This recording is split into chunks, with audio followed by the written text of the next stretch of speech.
5 जुलाई बाबा याद दिला रहे हैं, तुम बच्चे पैगंबर हो, मैसेंजर हो, सबको भगवान का पैगाम दे रहे हो, मैसेज दे रहे हो। क्या मैसेज? कि अब घर चलने का समय है। सबके 84 जन्म पूरे हुए, खेल पूरा हो रहा है। ये कलयुग आसुरी दुनिया बन गई, अब इसका अंत है। तुम सबको पहले घर वापस चलना है। तुम वानप्रस्थी हो। भारत में तो नियम ही था, 60 वर्ष के हुए काम धंधा बच्चों को, धन दौलत बच्चों को सौंप कर गुरु के पास जाकर वानप्रस्थ में रहते थे। कोई गंगा पर जाते थे। तुम सभी वानप्रस्थी हो, छोटे बड़े। तुम्हें अब घर चलना है, जो वाणी से परे का स्थान है। किसी को यही नहीं पता कि परम धाम हमारा घर है।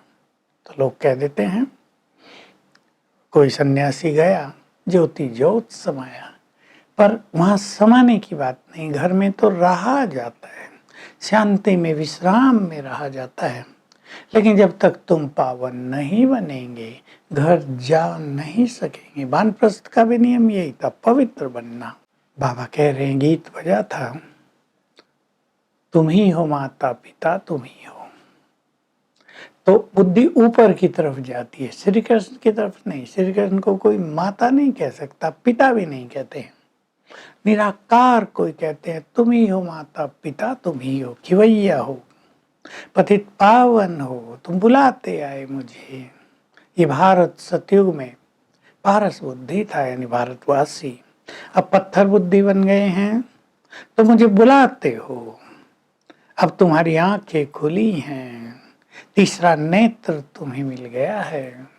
तुम्हें संपूर्ण ज्ञान हो गया कि भारत में सतयुग में इन देवी देवताओं का राज था, लक्ष्मी नारायण का राज था। इनको गॉड गॉडेस कहते हैं। श्री कृष्ण को भी गॉड कृष्ण कह देते हैं, लॉर्ड कृष्ण कह देते हैं। भगवान के बच्चे हैं वो देवी देवता, तो भगवान भगवती तो होने ही चाहिए। आजकल के मनुष्य नहीं, लेकिन वो पवित्र देवी देवता हैं। उन्हें भगवान भगवती कह सकते हैं, लेकिन निराकार भगवान अलग है।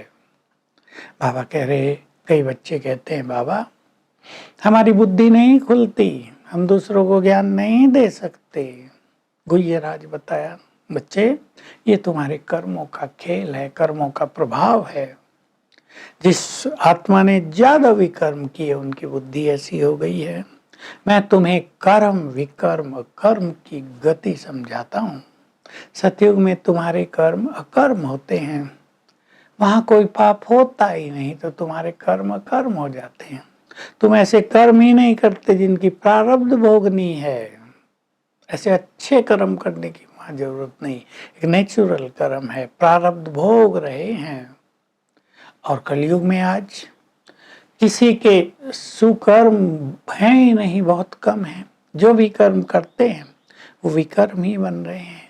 इन विकर्मों के कारण आत्मा, मन, बुद्धि भारी होती जा रही है। सुख नहीं रहा है, जीवन में खुशी और शांति नहीं रही है।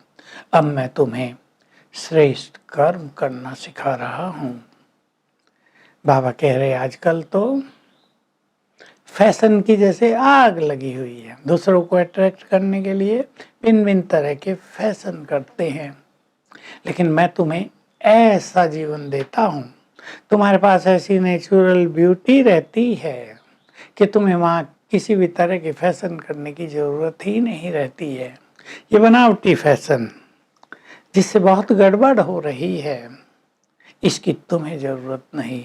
तुम सादगी से रहते हो, तुम श्रेष्ठ आत्मा हो। मैंने अभी तुम्हें ज्ञान दिया है, तीसरा नेत्र प्रदान किया है, सृष्टि के आदि मध्य अंत का ज्ञान तुम्हें दिया है। मैं ही सृष्टि का बीज, ज्ञान का सागर हूँ। संपूर्ण ज्ञान मेरे पास ही है। मैं तुम्हें राजयोग सिखाकर फिर से स्वर्ग की राजाई देने आ गया हूँ। अब मैं तुम्हें सिखा रहा हूँ कि तुम कैसे विकर्माजीत बनो। बहुत ही गहरी बात है ये। विकर्माजीत माना जो पाप कर्म हमने किए हैं उनको कैसे नष्ट करें और कैसे इस समय ऐसा जीवन जिएं, ऐसे कर्म करें जो कोई विकर्म हो ही नहीं। तो बहुत गहरी बात है ये। आज मनुष्य ऐसे कर्म कर रहे हैं, सोचते हैं अच्छा कर्म करें, लेकिन रावण के वश, माया के वश होकर उनके कर्म विकर्म ही हो जाते हैं।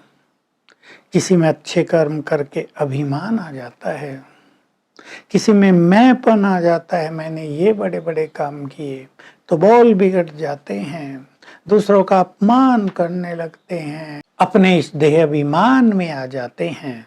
तो हमें इससे बचना है, क्योंकि अब हमें पावन बनकर अपने घर पहुंचना है, वानप्रस्थ में जाना है। तो अगर हमसे ये सूक्ष्म विकर्म होते रहेंगे तो हम संपूर्ण पावन भी नहीं बन सकेंगे। और सूक्ष्म विकर्मों से क्या होता है, बुद्धि योग से बाबा से नहीं जुड़ता, क्योंकि वो परम पवित्र है, परम सत्य है, अति निर्मल है। उससे बुद्धि योग लगाने के लिए, उसके पास रहने के लिए, उससे मिलन का अनुभव करने के लिए हमारी विकर्मों से मुक्त स्थिति होनी चाहिए। सूक्ष्म भी विकर्म होगा ना, किसी को बुरी दृष्टि से देख लिया, किसी के अवगुण देख लिए, किसी की कोई निंदा चुगली मन में आ गई, कर दी, तो बुद्धि योग टूट जाएगा। ये गुह्य गति बाबा हम सबको सिखा रहे हैं, तो हमें इसको जानकर पुण्य कर्म ही करने हैं। वरदान है, घबराने की डांस बंद करके खुशी की डांस करने वाले नॉलेजफुल भाव। ज्ञान है हमारे पास, तो हम ज्ञान के चिंतन के द्वारा ज्ञान की डांस करें। अगर हम ज्ञान की अथॉरिटी को भूल जाते हैं तो ऊपर नीचे होते रहते हैं, तो घबराने की डांस हो जाती है। लेकिन परिवार के सहयोग को लेते हुए, बाप दादा का हाथ पकड़ते हुए, उनको अपना साथी बनाते हुए, अच्छा चिंतन करते हुए खुशी की डांस करते रहो। ये बाबा सिखा रहे हैं, इसको ही कहेंगे नॉलेजफुल स्थिति। स्लोगन है, जिसका संकल्प और कर्म महान है, वे ही मास्टर सर्वशक्तिवान हैं।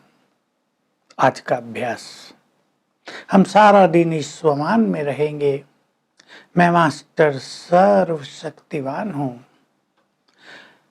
और सर्वशक्तिवान बाबा मेरा साथी है।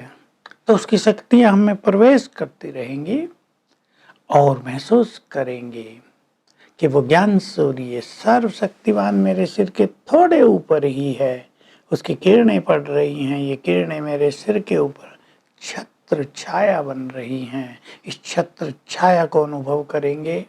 ओम शांति।